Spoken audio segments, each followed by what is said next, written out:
बिस्मिल्लाहिर्रहमानिर्रहीम। Familial tumour syndrome ये हमारे सीएनएस पैथोलॉजी के ऑलमोस्ट आखिरी टॉपिक है।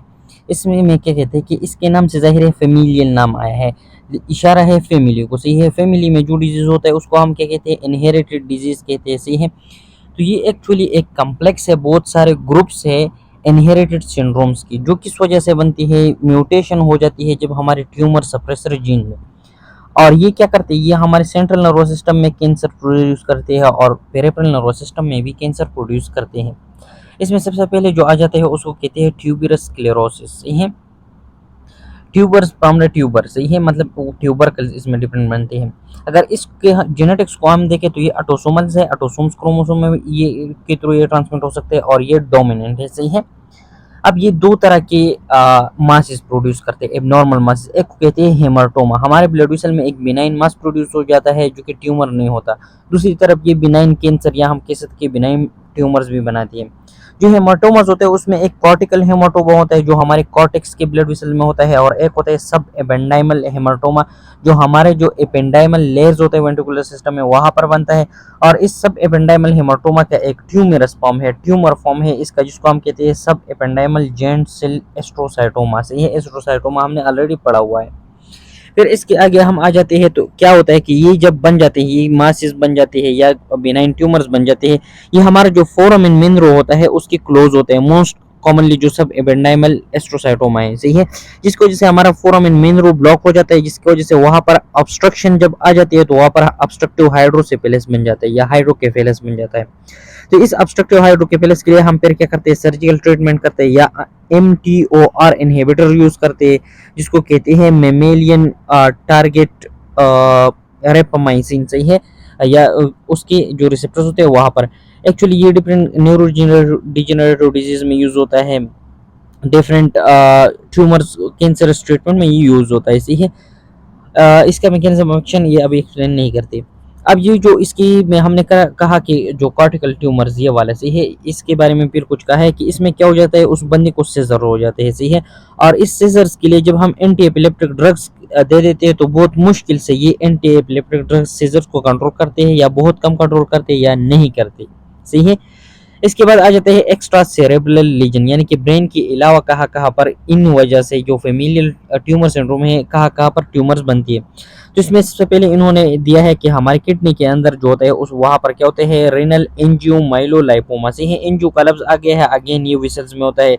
फिर आ जाते हैं रेटिनल ग्लाइल हेमाटोमा, हमारे रेटिना पर बन जाते हैं। फिर आ जाते हैं पल्मोनरी लेम्पेंजियो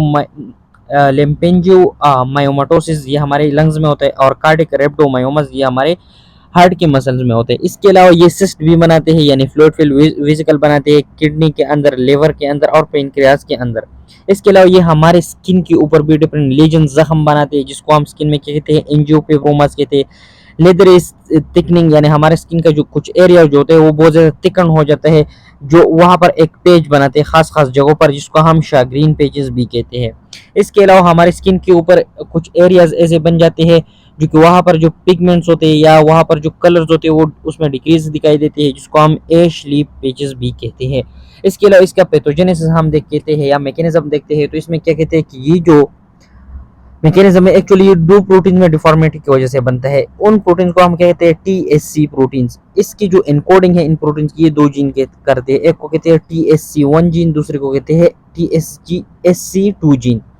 TSC1 जीन जो होता है ये हेमार्टिन प्रोटीन प्रोड्यूस करता है, और TSC2 जीन जो होते हैं ट्यूबरिन प्रोटीन प्रोड्यूस करते हैं। ये दोनों मिलकर क्या करते हैं, एक डाइमर प्रोड्यूस करते हैं, और ये डाइमर आगे जाकर के हमारे जो MTOR होते हैं इनको क्या कर देते हैं, इनहिबिट करते हैं, यानी कि इन पर निगेटिव इफेक्ट डाल देते हैं। एक्चुअली हमारा जो MTOR था ये क्या करता है, ये रेगुलेट करते हैं हमारे न्यूट्रिशनल स्टेटस को और मेटाबॉलिज्म को, सही है। तो जब ये इसका एक्शन इनहिबिट हो जाता है तो ये regulation of nutritional status and metabolism जो होता है ये एबनॉर्मल हो जाता है, जिसकी वजह से न्यूट्रिशनल इनटेक कम हो जाती है। और एज अ रिजल्ट रिएक्शन में जो हमारा growth rate of the cell होते हैं वो इंक्रीज हो जाते हैं, जिसकी वजह से डिफरेंट मासेस और बिनाइन कैंसर बन सकते हैं। अब इसके मॉर्फोलॉजी पर आ जाते हैं, तो इसके मॉर्फोलॉजी में दो चीजें एक्सप्लेन करते हैं। पहले हेडिंग में कॉर्टिकल हेमाटोमा एक्सप्लेन करते हैं और दूसरी हेडिंग में सब एपेंडाइमल नोड्यूल एक्सप्लेन करते हैं, सही है। इसमें क्या कहते हैं, अगर हम कॉर्टिकल हेमाटोमा की कॉर्टेक्स को देख लेते हैं तो नॉर्मल से ये क्या होती है, फर्म होती है, यानी कि सख्त होते हैं, ये सॉलिड होती है। अफियरेंस में हम देख लेते हैं तो ये पोटैटो की तरह दिखाई देती है और इसी वजह से इसको ट्यूबर स्क्लेरोसिस कह दिया गया है, क्योंकि पोटैटो को ट्यूबर बायोलॉजिकल नाम में कहते हैं। इसके अगर हम कंपोजिशन को देख लेते हैं तो इनमें न्यूरॉन्स बहुत लार्ज होते हैं और इनका अरेंजमेंट भी एबनॉर्मल होते हैं और कॉर्टेक्स से बिल्कुल भी ये डिफरेंट होते हैं। जिस तरह नॉर्मल कॉर्टेक्स में 6 लेयर्स ऑफ न्यूरॉन्स में एक खास अरेंजमेंट होती है, उसी तरह बिल्कुल भी नहीं होती। और इसमें जो सेल्स होती है इनकी कंपोजिशन को अगर हम देख लेते हैं तो इनके फीचर्स भी डिफरेंट होते हैं, क्योंकि बहुत लार्ज सेल्स होते हैं और उसके अंदर न्यूरॉन्स और ग्लाइल सेल दोनों की मिक्स फीचर्स होती है। इसके अलावा इसके अंदर जो न्यूक्लियाई होती है वो वेसिकुलर न्यूक्लियाई होती है, बहुत बड़ी न्यूक्लियाई होती है और उसके अंदर जो न्यूक्लियोलाई होता है वो भी बहुत ज़्यादा प्रोमिनेंट होते हैं। इसकी जो साइटोप्लाज्म होते हैं वो बहुत ज़्यादा पिंकिश होता है, इसिनोफिलिक कैरेक्टर इसमें बहुत ज़्यादा होता है। सब एपेंडाइमल नोड्यूल्स में क्या कहते हैं कि इसके अंदर भी सेम लार्ज सेल्स होते हैं, एबनॉर्मल सेल्स होते हैं और ये जो सेल्स होते हैं ये एक्चुअली सिमिलरिटी रखती है एस्ट्रोसाइट्स के तरह। और जो सब एपेंडाइमल रीजन होते हैं या सब वेंट्रिकुलर रीजन के अंदर जो वेसिकल होती है उसकी नीचे ये क्लस्टर हो जाती है, यानी कि क्लम्प्स बना देते हैं बहुत सारे एक साथ सेल्स मिलकर से है। अब इसमें दूसरा आ जाता है ट्यूबरस स्क्लेरोसिस के बाद आ जाता है वॉन हेपल लैंडाउ डिजीज से है। फेमिलियल ट्यूमर सिंड्रोम में ये दो डिस्कस किए तो हम लास्ट पर आ जाते हैं। इसके बारे में भी सेम उसी तरह क्या है कि ऑटोसोमल डोमिनेंट है और ये क्या प्रोड्यूस करते हैं, हेमेंजियोब्लास्टोमा, हेमेंजियो माने ऐसे ही हेमेंजियोब्लास्टोमा है, यानी कि ब्लड वेसल के ट्यूमर को ये प्रोड्यूस करते हैं, सही है ब्लास्टोमा। अब ये हेमेंजियोब्लास्टोमा की पॉसिबिलिटीज कहाँ पर है, तो सबसे ज्यादा जो मिलते हैं ये दो रीजन में मिलते हैं, वो है सेरेब्रल हेमिस्फीयर्स और रेटिना के अंदर। लेकिन इसके अलावा ये ब्रेन स्टेम में भी हो सकता है, स्पाइनल कार्ड में भी हो सकता है और नर्व रूट में भी हो सकता है। वन हेपल लैंडाउ डिजीज में क्या हो सकता है कि डिफरेंट सिस्ट भी बन जाते हैं लिवर में, पेनक्रियाज में और किडनी में। इसके अलावा हमारी जो किडनी है उसमें डिफरेंट ट्यूमर्स भी बनती है जिसको रेनल कार्सिनोमा हम कह सकते हैं। अगर हम इसके ट्रीटमेंट में आ जाते हैं तो सबसे पहले इनकी जो न्यूप्लाज्म होते हैं, इनकी जितनी भी सिम्टम्स होती हैं उनके हम क्या करते ट्रीटमेंट करते हैं। लेट से अगर पेन है पेन किलर दे देते हैं, सही है फेवर है हम उसको दूसरे फेवर के ट्रीटमेंट के लिए मेडिसिन दे देते हैं। इसके अलावा अगर सेरेबुलर के अंदर ट्यूमर हो तो उसको हम सर्जिकली रिमूव कर देते हैं। अगर रेटिना के अंदर ट्यूमर हो तो वो हम लेजर के साथ क्या करते हैं, जला देते हैं। इसके पैथोजेनेसिस पर आ जाते हैं तो इसमें क्या कहते हैं कि ट्यूमर सप्रेसर जीन है जिसको हम कहते हैं VHL। यूवीएचएल क्या करता है, ये एनकोड करता है यूबिक्विटिन लाइगेज कम्प्लेक्स की एक यूनिट को, एक पार्ट को। ये यूबिक्विटिन लाइगेज कम्प्लेक्स क्या करता है, ये हमारे ट्रांसक्रिप्शन फैक्टर्स को डिग्रेड करते हैं, तोड़ते हैं, खत्म करते हैं। उसमें सबसे इंपॉर्टेंट क्या है, हाइपोक्सिया इंड्यूसिबल फैक्टर HIF। सही हो गया। अब क्या होता है कि जब इस VHL या ये जो ट्यूमर सप्रेसर जीन है इसमें म्यूटेशन आ जाती है तो आगे ये यूबिक्विटिन लाइगेज कम्प्लेक्स अपना काम नहीं कर सकेगा। तो इसी तरह हमारा जो HIF है, हाइपोक्सिया इंड्यूसिबल फैक्टर है या ये जो ट्रांसक्रिप्शन फैक्टर है, इसकी कंसंट्रेशन में ज्यादती आ जाती है। तो ये क्या कर देते हैं, ये आगे क्या करता है कि ये वास्कुलर एंडोथेलियल ग्रोथ फैक्टर और एरिथ्रोपोइटिन के प्रोडक्शन में इंक्रीज लाता है। जब इनकी प्रोडक्शन में इंक्रीज लाया जाता है तो वास्कुलर एंडोथेलियल ग्रोथ फैक्टर जो होता है ये क्या करते हैं, ब्लड वेसल के ट्यूमर्स को के डेवलपमेंट में हेल्प करता है। और एरिथ्रोपोइटिन इन ट्यूमर के साथ पैरान्यूप्लास्टिक सिम्टम्स प्रोड्यूस करते हैं जिसको मोस्ट कॉमनली क्या है, पॉलीसाइथीमिया है, सही है, जो किडनी से बनता है। एक्चुअली इफेक्ट इसकी किडनी पर होती है।